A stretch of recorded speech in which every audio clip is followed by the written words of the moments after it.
मी बऱ्याचदा ऐकले होते की गोवा फक्त बीचेस, नाईट लाईफ, जेवणासाठीच प्रसिद्ध आहे.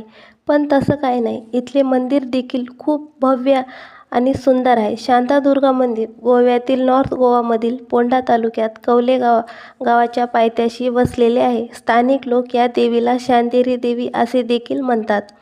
महादेव आणि विष्णुदेव यांच्यात भीषण युद्ध चालू होते आणि ते युद्ध शांत होत नव्हते. त्यामुळे ब्रह्मदेवाने माता पार्वतीजींना युद्धात हस्तक्षेप करण्यास सांगितले.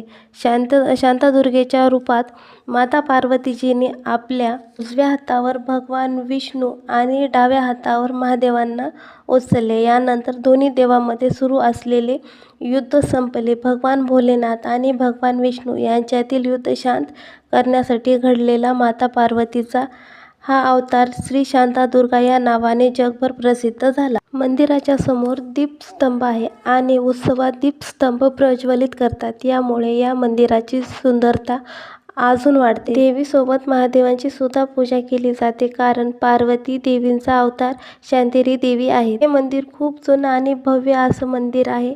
तुम्हाला कसा वाटला माझा हा छोटासा मिनी ब्लॉग कमेंटमध्ये नक्की सांगा. बाकी भेटूया दुसऱ्या ब्लॉगमध्ये. नमस्कार, बाय बाय.